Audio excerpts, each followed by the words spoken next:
Good evening, everybody. This is Jeff J. Brown, China Radio Sino Land in Chiang Mai, Thailand. And I am so honored and happy to have back on the show tonight John Potash. How are you doing, John? Good, John. It's good to be with you again. John is here to talk about his second explosive book, Drugs as a Weapon Against Us, the CIA's murderous targeting of SDS, Panthers, Hendrix, Lennon, Cobain, Tupac, and other activists. And he was on the show back in December, and I have to say I think that he has done some of the best journalism of the 21st century. I mean, it's just amazing. If the if the definition is to expose the truth about the lies of empire, then he is one of the best journalists that I've ever had a chance to get to know.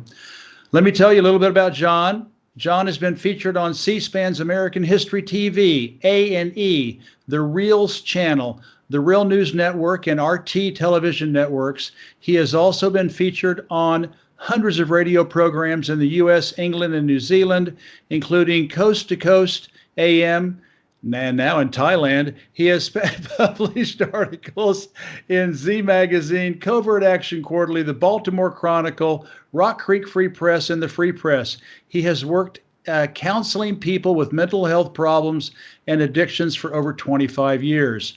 In 2015, Potash released his book, Drugs as a Weapon Against Us, the one I just mentioned. He completed his graduate studies at Columbia University. He published his first book in 2007, The FBI War on Tupac Shakur and Black Leaders, U.S. Intelligence's Murderous Targeting of Tupac, MLK, Malcolm, Panthers, Hendrix, Marley, Rappers, and Linked Ethnic Leftists. So in our first interview, we covered in our earlier interview, we covered his first book, where we took a broad look at just how totalitarian and genocidal U.S. society is if you're a person of color and or poor and or support socialist causes. Today's interview will be about John's second book, which focuses on the U.S.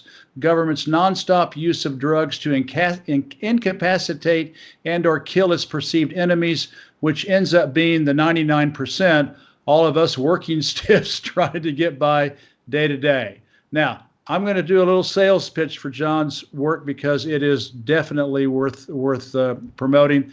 I cannot overestimate how important it is for all free thinkers and freedom lovers to read both John's books.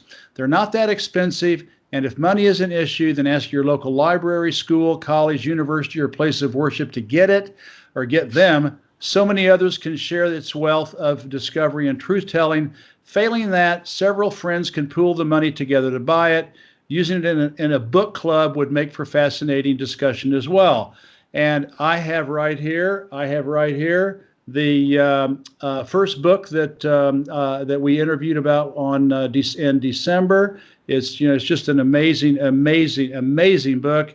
And again, here's the DVD. I paid international freight to get these in 2 different shipments, so this is definitely worth watching, and it's even cheaper than the book. And then I have the drugs book, which I was enthralled with and mesmerized by, and I also have the DVD. So take advantage of John's outstanding work to learn about your country if you're in the United States, or the West if you're a Westerner. You will not be disappointed. Libraries order DVDs, so order those. I have all of John's information here, so you can contact him, which I will put on the internet on the interview page. John, I know that was a world record introduction. Thank you for your patience. Thanks so much for that very kind introduction, Jeff. Well, you earned it. Please tell us about yourself and how you ended up getting so involved in exposing the U.S. government's systematic use of drugs, legal and illegal, to keep its citizens passive and apathetic. Sure. So I started working as an addictions counselor a couple of years after graduating from college, and when I was majoring in psychology. And I had started in college getting involved in activism while also using too many drugs, and LSD in particular hurt my mind and seemed to cause my grades to drop drastically. Only about a year or more away from taking acid did my grades start to get close to what they used to be again. And I didn't think much of it then, but I had to get away from activism in college to have time to study harder, as I clearly lost some abilities I had before the acid. So I got back into activism after college, and I'd heard stories from hundreds of drug addicts and dealers, including, just major dealers who said that the government is the biggest dealers. And so that was, when I was doing addictions counseling, and, I heard it having kind of a specialty in addictions counseling before, advancing to being a trauma specialist and working a lot with mood disorders. I heard a lot more and researched those on my own over the last, since about 1990, about 3 decades. And I particularly researched the CIA's project MKULTRA, along with the CIA's cocaine and heroin trafficking histories, which we'll get into. So this is, this culminated, of course, in my book and film, Drugs as Weapons Against Us. And of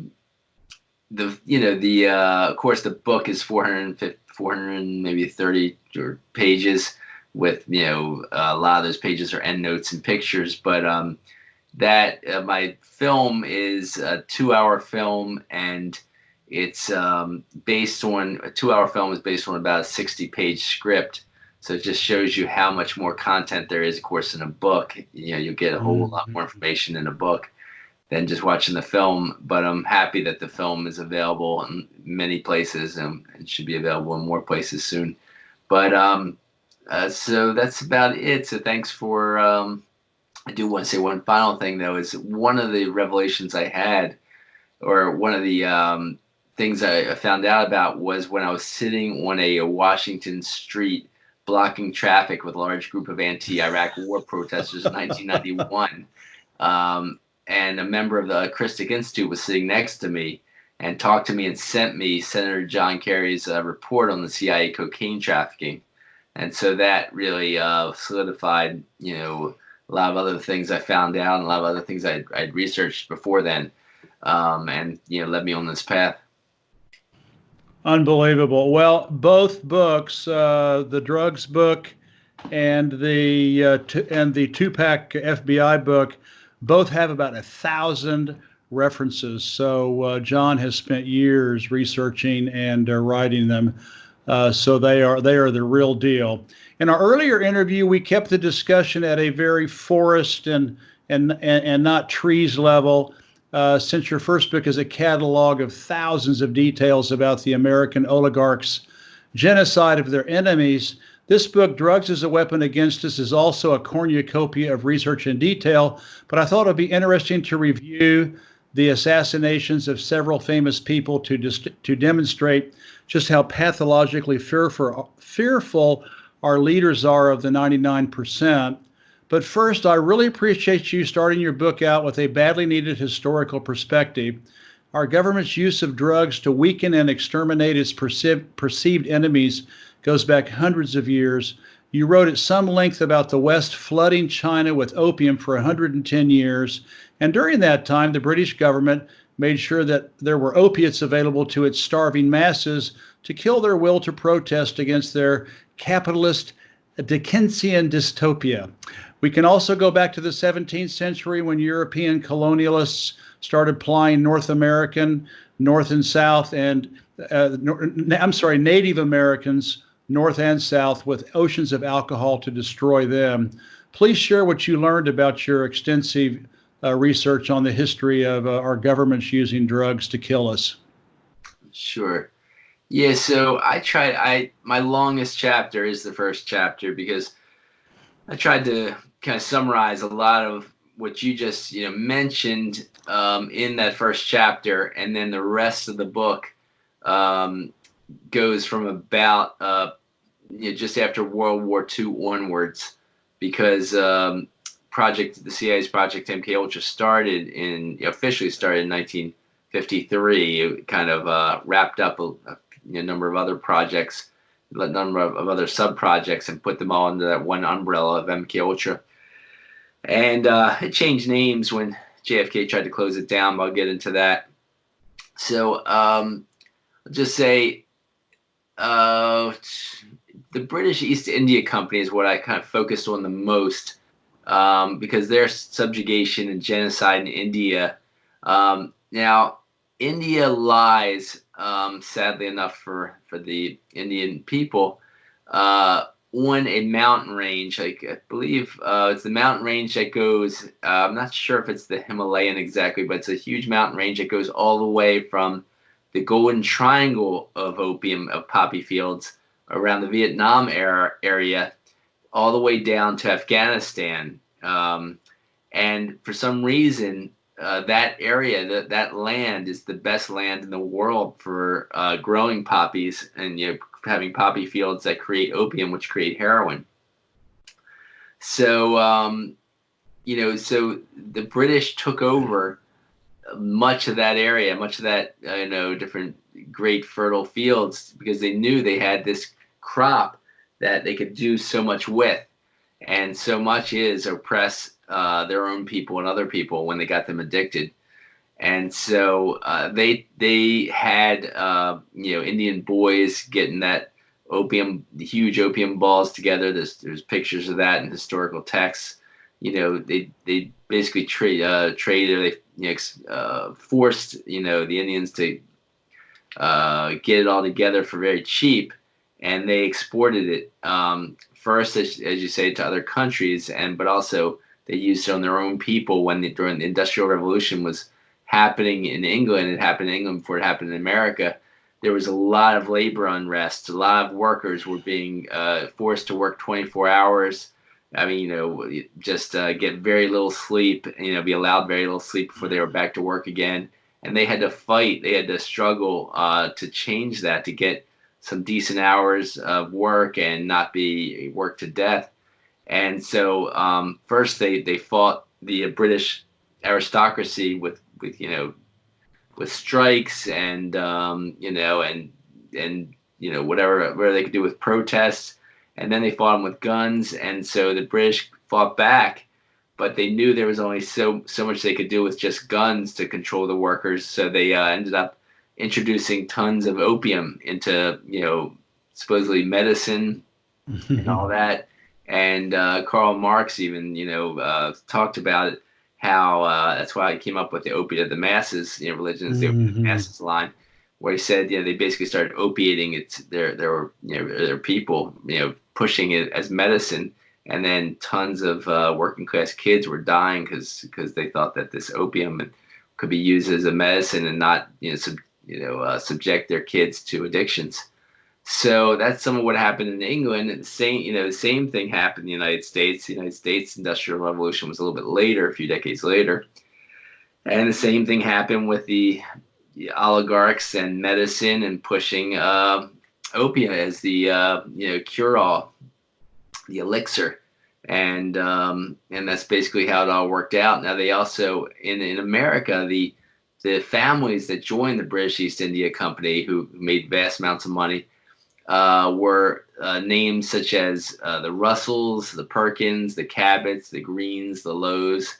And I also document, both in my book and my film, how these are the families that started the Ivy League colleges. The Russells started Yale University, the Cabots, Harvard, the Greens, Princeton, the Lows, Columbia, and on and on. And they also started exclusive clubs at these schools, which they funded, like with the Russell Trust, funded the Skull and Bones exclusive club. At Harvard, it was the Porcelain Club. And they gave each graduate of these exclusive clubs the equivalent of about $240,000, today's equivalent of $240,000 upon graduation. And so it obviously wasn't a level playing field that they were starting with compared to the rest of young, college graduates, and so they could, amass even more wealth and power, starting with a huge amount of money, getting out of school with a huge amount of money and having all kinds of course, family connections, even more money, because they're very incestuous. And so that's basically how things happen. Now, when you get up to the mid 1800s, the Chinese didn't like the opiates being pushed on them, and they saw their population becoming massively addicted to these opiates, that were black marketed into their country. So they completely outlawed opium and said, no one is allowed to trade in opium and ship opium into their country. And that led to the Opium Wars of there was two of them. First one I believe was in the 1840s, the second one 1850s or so, around those times. And sadly, the British just won these Opium Wars against China, took control of Hong Kong, subjugated the Chinese en masse, and divided up many parts of the country amongst other European powers, and allowed them to kind of exploit China in a huge way and subjugate China and oppress its people, until the revolution in mid 1900s. Unbelievable. Well, you're talking to someone who's written a lot about that, and I congratulate you on your grasp of 19th century history, because a lot of Westerners have no idea. I just want to bring up, there's one other name is who made millions off of opium, and that was the Delanos. Franklin Delano Roosevelt's Sure. Franklin Delano Roosevelt's grandfather was a huge opium dealer, and so basically Boston and much of the of New England was built on the on the blood and bones and treasure of tens of millions of Chinese. Yeah. Well, let's move on now to a little bit to more recent times. The fact that the CIA, FBI, AFT, and local police control the illegal drug markets in the United States is a barely hidden fact, all targeting poor minority cities and neighborhoods to weaken and exterminate them. At the top of the list are cocaine and heroin.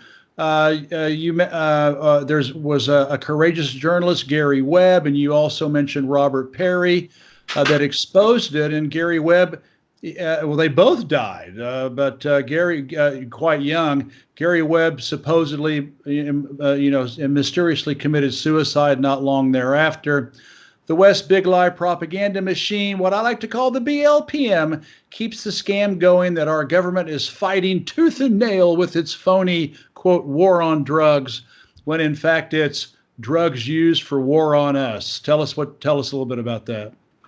Right. So Gary Webb did just a really good job right as the internet was going, was getting big.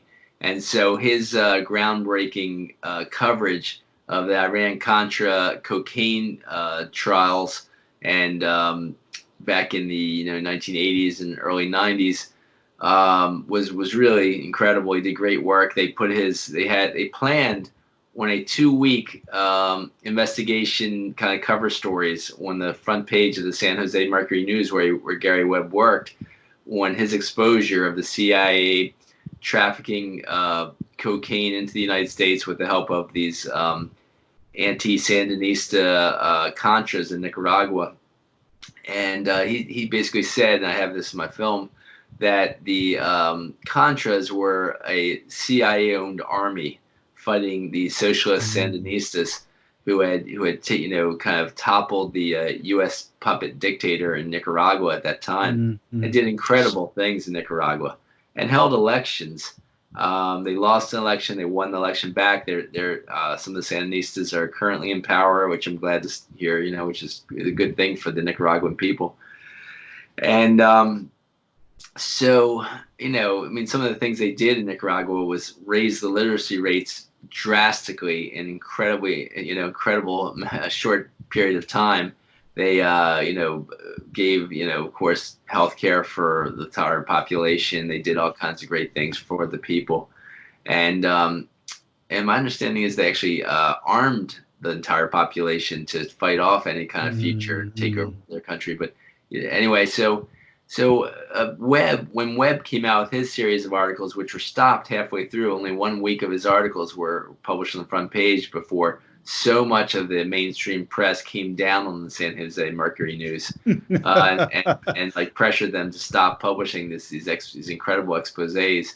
But because the internet was coming on strong at that time, those were considered the first viral articles. They just I didn't spread know that. throughout the world like crazy, and so he did a really great thing, Gary Webb, and then he published a book based on those articles. He won awards from alternative journalism groups, and even though the mainstream media tried to make him look bad, and so his work was actually not the first work on this subject. Newsweek and Associated Press's Robert Perry had first published some of the same stuff. Though of course Webb went into much more detail than Robert Perry, but Robert Perry exposed a lot of the same stuff, of the bones of it, even if it wasn't all the great detail that Webb had. And so Perry actually died somewhat young too, maybe within the last 5 years, while he was doing his Consortium News, which is a good news site. But Webb was apparently said that he shot himself twice in the head to commit suicide. And so it's terrible, really terrible. But so because he continued exposing things before his death, and so I use people like that and researcher, like government whistleblowers such as CIA agents John Stockwell, who had dealt with other CIA agents who were trafficking heroin from the Vietnam area in the 1960s. And I also have whistleblowers in my book and film, such as Michael Levine, a DEA director, CIA agent Ralph McGahee, Phil Agee, FBI agent whistleblower Wes Swearingen, and they're all in my books and film. Yeah, it's unbelievable. And of course, as you and they always push the cocaine and the heroin into the poor and black and Latino and inner city, that to destroy those people and give them an opportunity to arrest them for drugs. Yeah, the best evidence is they first targeted people of color and poor communities of color, but they then, of course, also targeted white working class and poor neighborhoods too. And same way they did it to their own people in England, workers in England, and they did in the United States early in the late 18th, late 1800s, early 1900s. They did start doing it again in a big way to counter the protests for the Vietnam War and the Civil Rights Movement. And same way they did it against the Chinese, sure. Yeah, turn on, tune in, and drop out. Timothy Leary. Well, talking about Timothy Leary, let's talk about LSD. Another key background story is the U.S. government's use of illegal drugs, especially LSD and other psychoactive drugs, to turn off youth from protesting and demanding positive change for the 99%. Our oligarchs use many famous people to do this, to glorify their drug use so fans will follow them. As a youth growing up in the 60s and 70s in America, I now feel like I was a dupe for getting high. and I did a lot of psychedelic drugs as well. And so I hope my daughters read your books to be forewarned. Please give us a short history of this long and lurid story about acid being used by our government. Unbelievable. Yeah, it's hard to make this a short history, but I'll try. So they, the Project MKUltra documents, which I show in my book and film, Drugs as Weapons Against Us. They basically show that LSD, the cover page on one report is LSD and the use of drugs as unconventional warfare.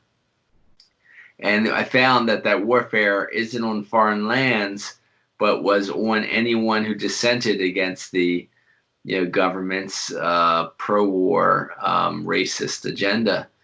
And so one of the first major targets of LSD was Paul Robeson, and a lot of people probably don't know him, but he was a great singer.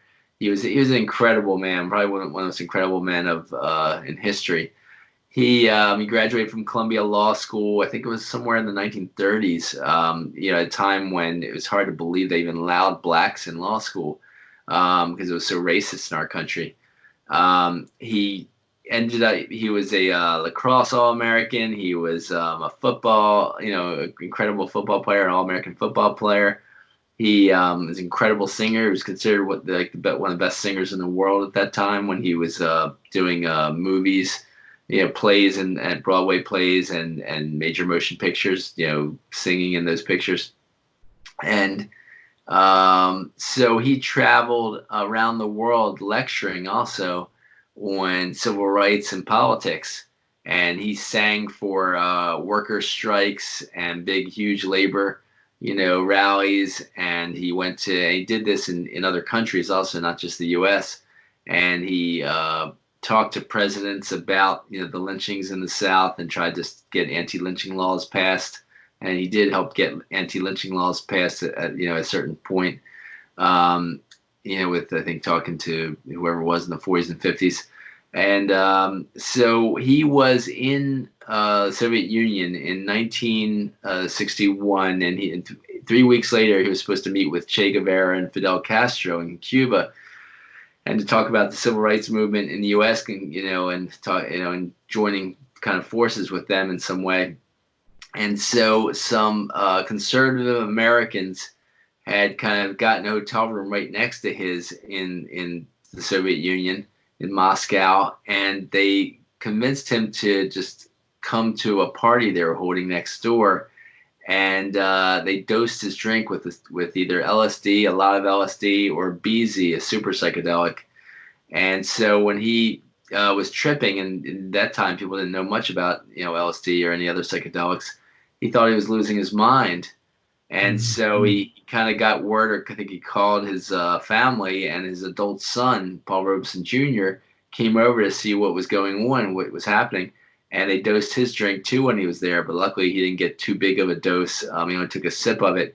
And so, but he says he felt like he was tripping, once he took a sip of this, something they gave him, or someone put something in his drink.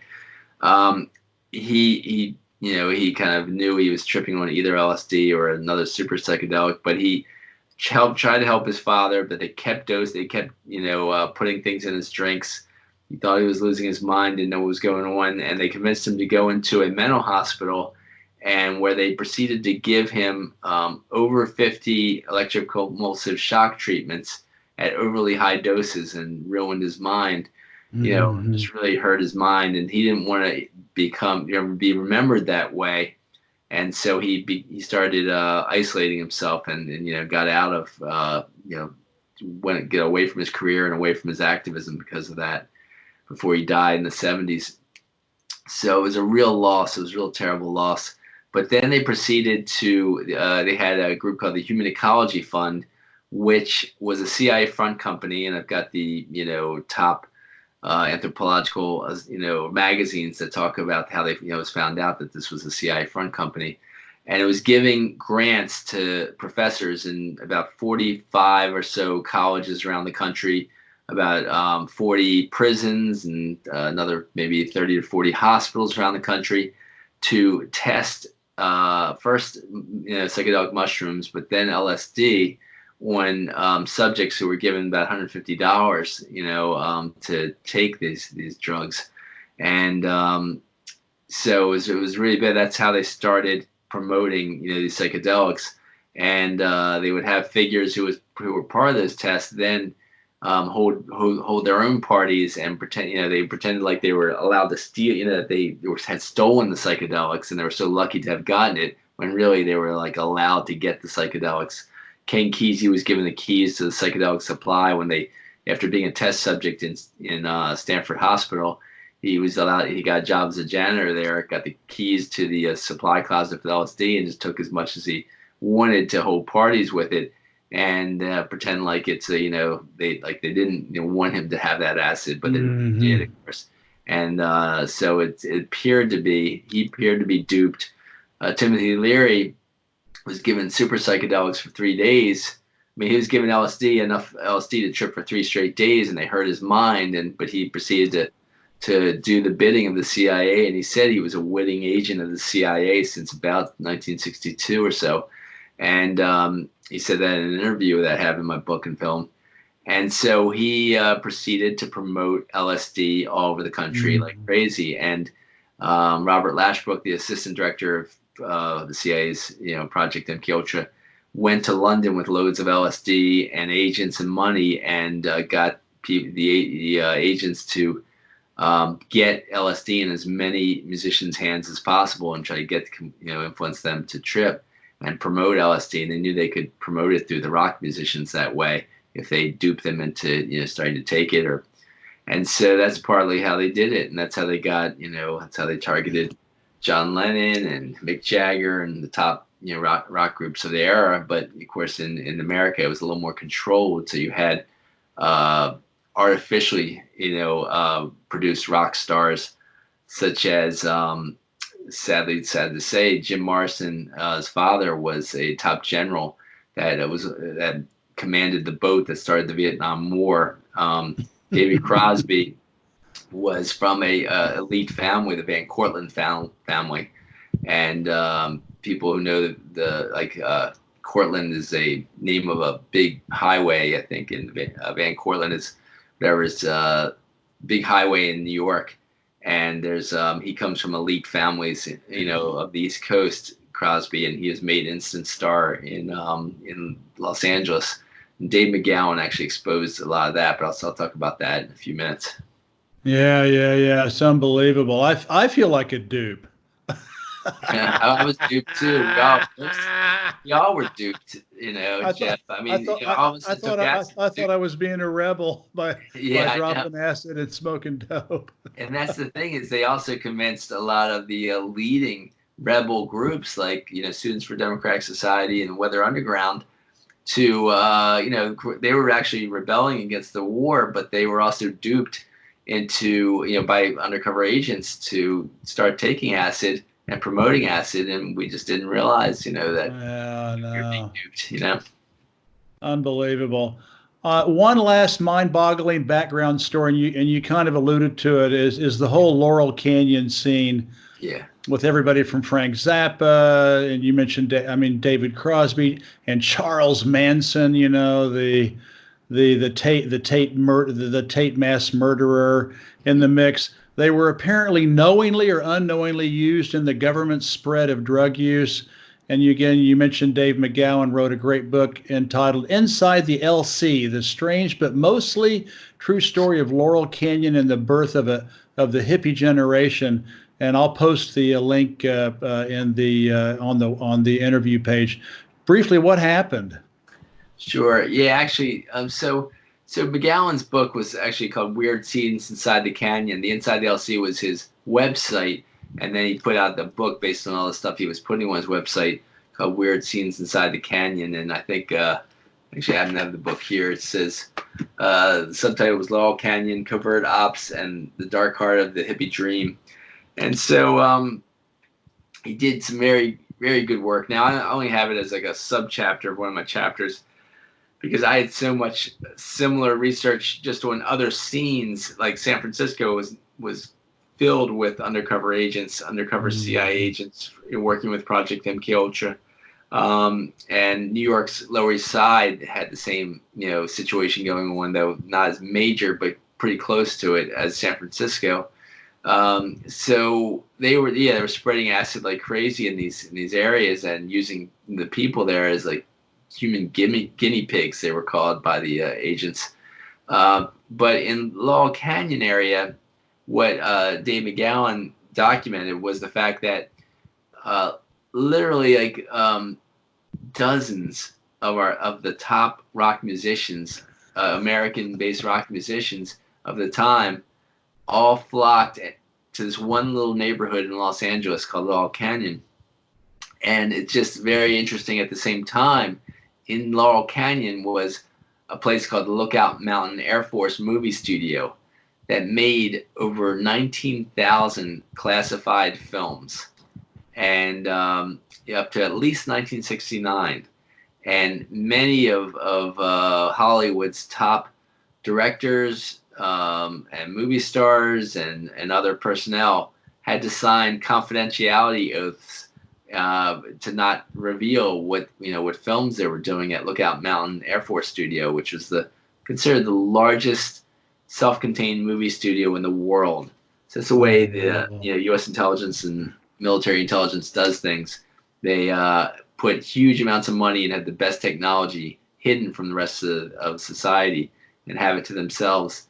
And so, it just shows, and it probably continues today, that a lot of our films are propaganda films that we just don't know. We just think they're normal, fun films, but they're really propaganda films for their agenda, pro-war agenda, racist agenda, and all that.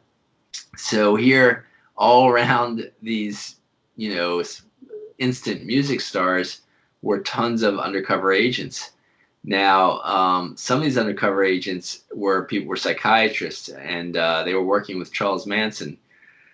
And first, they were working with Charles Manson actually in San Francisco, where for about a year, and a great new book, Tom O'Neill's, I think it was called Chaos, came out within the last year or two, documents all this about how Charles Manson was regularly visiting, at least weekly, if not several times a week, visiting this CIA Project MKULTRA psychiatrist who was apparently using drugs and hypnosis and teaching him how to use, Manson how to use drugs and hypnosis, including rape of young, underage girls that formed the Manson family that went out and did, committed tons of crimes and were involved in all kinds of drug dealing and were involved in these Laurel Canyon parties where all these drugged and hypnotized young girls would just walk around naked and have orgies and attract all kinds of people to these parties.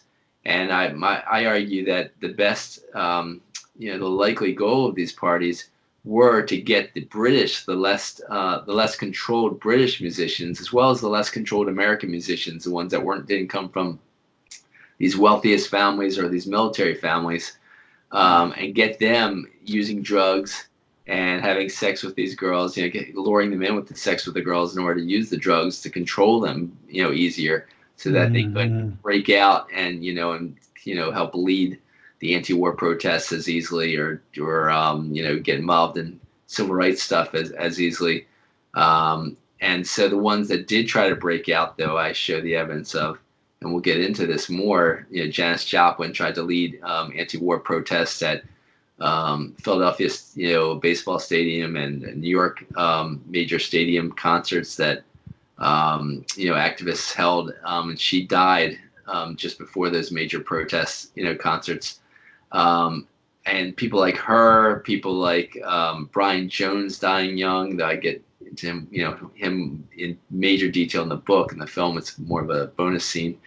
And people like Brian Jones that founded the Rolling Stones, people like Jimi Hendrix, of course, and John Lennon, and all died young, I think, because of their protests.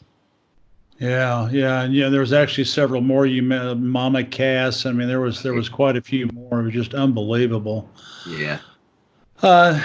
Now that we've covered the critical background to drugs as a weapon against us, let's look at a few of the celebrated murders of people many of us know about. I want to start with Kurt Cobain and his wife, Courtney Love. I mean, I literally, after reading that chapter, I had goosebumps of revulsion for Ms. Love, who is a real-life sort of Jason Bourne of the Bourne Identity, or Luc Besson, the movie Nikita, a programmed assassin, and she just is just creepy beyond belief. Please give us a rundown. Well, I tell you, that is the least straightforward of all the what I talk in detail of all my detailed assassinations, between Tupac Shakur and John Lennon and Jimi Hendrix. They are more straightforward, those chapters. This is the most complicated of the assassinations because of the incredibly complicated life, partly of Courtney Love. But I'll try to give my best overview of it. So, in a nutshell, Courtney Love's mom was a woman who called herself Linda Carroll. They all kept changing their names. And so Linda Carroll in her memoir talked about being adopted by an alcoholic, super wealthy couple, very conservative couple who proceeded to abuse her, sexually abuse her. Well, the father sexually abused her. She ends up coupling with Courtney Love's father, Hank Harrison, and had Courtney Love, and Harrison described his girlfriend Linda Carroll as very bizarre, and he couldn't stay with her, so he had to so he tried to raise Courtney Love, in joint custody with Linda Carroll, but by the time Courtney was about 4 or 5 years old, Linda Carroll's very wealthy parents basically bought off and sued for full custody to not allow Hank Harrison any custody, and then bought off Hank Harrison's lawyer, he said, and he found out. And so he lost complete custody of her. But while he had partial custody, he was noticing strange things about her. And she was, first thing, his mother, Linda Carroll, took her and made several major biographies, confirm this, including Linda Carroll herself. Took Courtney Love for counseling at the age of 3 years old, which is really bizarre. That's a very bizarre age to take a kid to counseling. I mean, I'm a counselor. I do, counseling for a living, and it's just utterly bizarre. And so, so Courtney Love then writes a letter to Hank Harrison when she's in a juvenile detention facility at about 13 or 14 years old, and said that my counselors for all these years were having sex with me and giving me psychoactive drugs. And she listed several of these top drugs that were used in Project MKUltra to when young people to help with hypnosis and to turn them into CIA operatives. And like with dissociative identity disorder, they were sexually abused. As a counselor who specializes in trauma, I know that we're taught that when kids are abused between the vulnerable ages of 2 and 8 years old in particular, the trauma can be so intense that can cause dissociative disorder or full-blown dissociative identity disorder, which used to be called multiple personality disorder. Or schizophrenia, yeah. Yeah. No, it's not schizophrenia, actually. It's dissociative identity disorder or multiple personality disorder, because it's been in the our Bible of psychiatry, the Diagnostic Statistical Manual, since 1980. Oh, okay. So it's completely accepted by all the peers of psychiatry, except one or two, sadly enough, medical schools that are just outside the norm here in our country, and they're some of the top ones too, sadly enough. But anyway, so virtually all medical schools and psychiatrists accept the DSM-4. That's how they bill for insurance and everything else. Anyway, so it appears that Love was tortured, basically sexually abused and given drugs and possibly hypnosis to become dissociative. So she didn't even know what she was fully doing in her possible different personalities. But whether she fully knew or didn't know what she's doing, she proceeded to become a prostitute and working for the Japanese mafia. And again, this is in several different biographies of Courtney Love. One biographer got her letters to a boyfriend where she said she was prostituting in I believe it was Taiwan in her teen years. And she was taking tons of different drugs. And so her biological dad, he wrote in a book, and I interviewed him to get the confirmation of his sources and confirmed the number of sources, that she was prostituting when she visited him in Ireland. She had just turned 17, visited him in Ireland, brought over 1,000 hits of LSD, and somebody befriended Hank Harrison, a guy named Stephen O'Leary, befriended Hank Harrison just before Love came, and Stephen O'Leary on his deathbed in around 2005 wrote a letter to to Hank Harrison and said, I was actually working for the CIA all that time. And so I confirmed his death with his brother, who Hank Harrison said, Kevin O'Leary, and confirmed, it was in Minnesota. Hank Harrison said, I found the obituary for that. And so O'Leary and his brother proceeded to travel. Well, first O'Leary traveled with Courtney Love, had sex with her, he said, and traveled with her to the top music scene in Britain, and where she proceeded to pass out, acid like candy and many other drugs to all the musicians, slept with a lot of different musicians. And here she was duplicating what Robert Lashbrook, the assistant director of MKUltra, had done in the 1960s in getting a lot of these musicians tripping. And she did the same thing, passing out acid, passing out, opiate pills, pain pills, and other drugs like candy all over the place. She's always had tons of drugs. She did that in the London, Britain area. She did that in Portland, Oregon. She did that in Los Angeles. She did that in Seattle. And so she was duplicating the tasks of Project MKUltra agents in doing that. And then when Kurt Cobain was rising in the charts, because it was, incredible, creativity and genius, Kurt Cobain and Nirvana had an instant, classic album, and Nevermind. It's rising up the charts. I love it. Meteorically. And so she leaves her boyfriend at the moment at a party, which was Smashing Pumpkins frontman Billy Corgan, and latches on to Kurt Cobain and starts dating him. And all people close to Cobain at the time said it was the first time Cobain had tried heroin for his massive stomach problem he had for a number of years, and just used it about 3 or 4, maybe 5 or 6 times total in 4 years. He never used it regularly at all. But she latched on to Cobain, got him using heroin daily for the first time in his life, and proceeded to try to control him thereafter. She got pregnant with this kid right away, and then he ended up saying he'd marry her, but with a prenuptial agreement. And then when he got sober and he got away from heroin and found a cure to a stomach problem a year before his death, and I got interviews of him talking about this, he became a bigger threat because he threatened to promote sobriety along with his radical politics, which he promoted in a number of his albums and a number of his interviews. He was very left-wing and radical. And so it was time to do away with him. And first she tried to kill him in Rome. And, he ended up in a coma, and no illegal drugs were found in the system. But then she successfully had him killed a month later. And some people, passed lie detector tests affirming this and all that. So, and she proceeded to wreak havoc on other musicians' lives around the area too. So, some of it, and one of I'll leave that there. Yeah. Once other assassinations, I quit listening to her music after I read that. Yeah. I'll never listen to her music again. Oh my gosh. Believe it or not, Bob Marley. In fact, this is how I met you. Somebody sent me an interview you did long time ago for some obscure rap website. And that's how we got to know each other.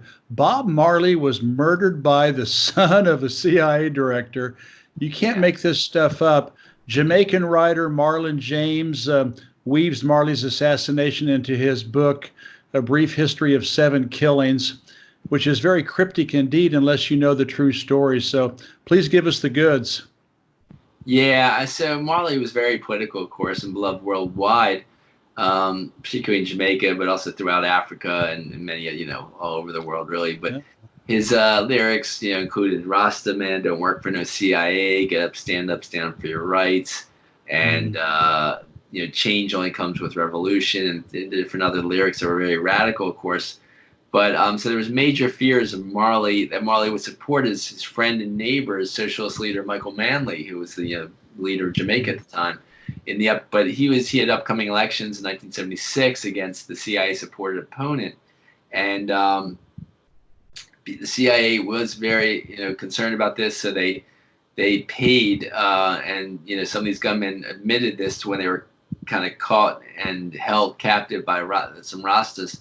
that the CIA paid them.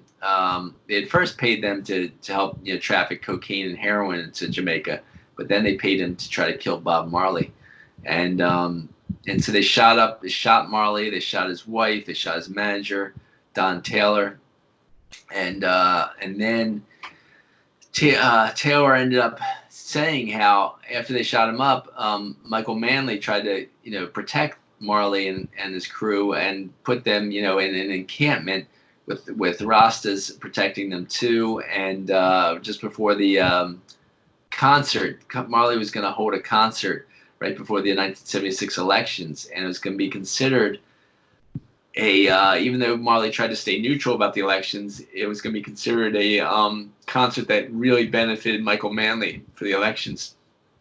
And so, a guy named, a new cameraman had come into the film crew that was going to film the concert, but also do a pre-film kind of, work with interviewing, Marley before the concert and all that in the encampment. So they allowed this film crew in there, and the guy named Lilu Lee, who was a former Black Panther, had turned into a cinematographer, was part of that film crew. And he said when this new guy came aboard, they didn't know who he was, but they thought he was okay, and he could do his work. And they later found out that guy was Carl Colby. That's what he believed he really was. His name was really Carl Colby, the son of William Colby, the CIA director, and doing undercover agent work, because Carl Colby proceeded to gift boots to Marley, and the custom, the Rastas amongst Rastafarians is to try a gift to one, when you first get it. So he tries on these boots and gets stabbed in his right toe, and no one thought much of it at the time. They thought it was just a defect in the boot or something. But then he proceeds to play soccer, and like 2 months later, his toe is crushed. His right toe that was stabbed was crushed, and they found out it was filled with cancer where he was stabbed, and that cancer spread throughout his body and ended up killing him. And so, Don Taylor, his manager, talked about the CIA poisoned him and caused his death early, and it was just very sad to lose him early. Unbelievable. Yeah. It's just shocking. And then there's John Lennon and his assassination at the hands of Mark David Chapman. I mean, he's almost as creepy as Courtney Love. I mean, he was just like a cyborg. You're really weird. Yeah. They, I just go into all the details of how they sent him to a hospital that was using the MKUltra tactics to, with drugs and hypnosis to create what they created in him. And but they spent a lot of time. A police intelligence officer trained him in shooting and gave him the hollow point bullets that were supposed to be illegal, that killed John Lennon. But there's a lot to him that they really created that him as an assassin to do what he did. But a new book came out, and there's a lot of evidence supporting this, that another hitman had just gained a job as the doorman that night at the Dakota where John Lennon was assassinated, and his name was Jose Sangenis Perdomo. He's actually got like a fourth name in there as a middle name, but I can't remember the fourth name. But he was found to be, he was a long time, Cuban exile working for the CIA as a hitman. And so originally the police actually thought it was him that killed John Lennon, not Mark David Chapman. And now we just don't know. It was probably both of them, to make sure they were second guy to make sure that the hit works.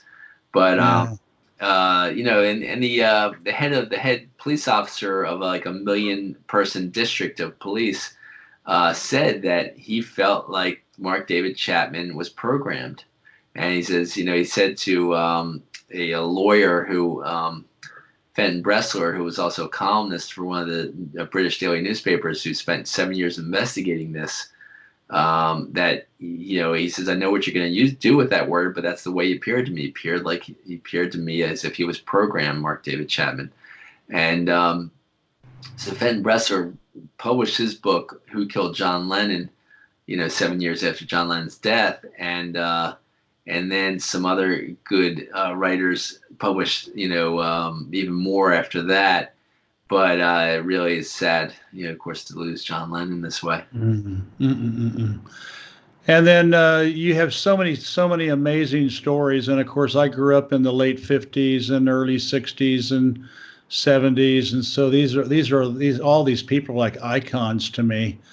And but I did not know until your book that Brian Jones from the Rolling Stones and Jimi Hendrix, their paths actually Emerged. started, to cross until they were both killed. Tell us a little bit about that. Sure. Well, just to remind people that so the situation with John Lennon was they first dosed him with LSD at that time. I told you, 1965. I think it was January '65 when Robert Lashbrook, assistant director MKULTRA, came over to England, to London, and brought tons of LSD and undercover agents. So George Harrison's dentist dosed John Lennon and George Harrison with LSD in their coffee at the end of a little dinner party with the six of them and their partners, and so John Lennon was furious. George Harrison said, "What's LSD? I never heard of it." They didn't know much about LSD in England in 1965. They didn't know it was bigger in the United States, and so they basically manipulated these musicians to promote it. And then when they, because the next time John Lennon did acid was at a party on the cusp of Laurel Canyon area neighborhood that David Crosby was throwing with other members of the Byrds and I believe other undercover agents, and they got John Lennon tripping a second time. But they also got Ringo Starr to trip there and George Harrison to trip a second time, and they had Peter Fonda and other actors were there that were like friendly with some of these Laurel Canyon musicians who were also tripping, and they got the bandwagon effect going and peer pressure going, and that's how they got him tripping. But John Lennon thought he liked it, and then John Lennon thought he was losing his mind on it, and so anyway, but then he was sobering up, when he came back out with new albums in the around 1979 and '80, and that's when he was threatening to promote more sobriety, along with getting back into political activism. And that was basically the pattern of all these, musicians. I said that with Kurt Cobain, and I'll say that with Brian Jones, was the founder of the Rolling Stones, considered the best musician in the Rolling Stones, and here he is. He's friends with Jimi Hendrix. He's friends with John Lennon. Jones had sobered up himself after using lots of different drugs, and they thought inadvertently promoting drugs. They all were inadvertently promoting drugs. And then when he sobered up, he was more of a threat because he was, threatening to promote sobriety. And the same thing happened with Jimi Hendrix. He started sobering up in the last year or two of his life and started, promoting the Black Panthers and promoting anti-war rallies and tried to do anti-war rallies and anti-war concerts. So the Rolling Stones in 1969 had an American tour going on, and the British decided to not allow Brian Jones to get the passport or card or whatever he needed to get over the United States. So the Stones were stuck having to tour without their founder, Brian Jones, and their best musician. So they had a temporary breakup. And Jones called his friends Jimi Hendrix and John Lennon, which said, you like to form a new group? And they tentatively said yes. And within a very short period of time, Jones is dead. And one of his close friends, Nick Fitzgerald, who happened to be one of the members of the Guinness beer family, said he had left, hanging out with Jones at his house, went to town for something to pick up a friend, comes back, and all of a sudden there's a huge party at the town. I mean, granted, there was maybe an hour or two in between, but all of a sudden there's a huge party at his house. He said, "What's going on?" There was, Brian didn't plan to hold a party tonight, but it turns out all these people that were hanging out at the house had a number of them worked for intelligence and had organized this, and so I have a guy say, just repeat what one of the killers, said to him on his deathbed, that yes, I killed Brian Jones. Now they said the official word was that Jones accidentally drowned in his own swimming pool, which is, of course, absurd. But that's what the official report remains to today. But Nick Fitzgerald said they saw a group of people drowning somebody in the swimming pool and found out it was his friend Brian Jones, because he had snuck around the back to see what was going on at this party. He tried to get into this party when they first wouldn't even let him in. And so with Jimi Hendrix, it turns out his when he started gaining huge fame in England first, because he didn't become famous first in the United States because of all the racism, he became famous first in Britain.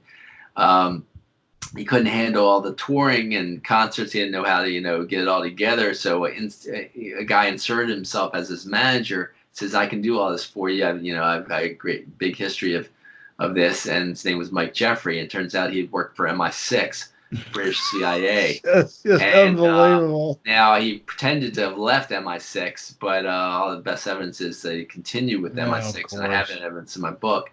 And he proceeded to stop Hendrix from doing anti-war concerts.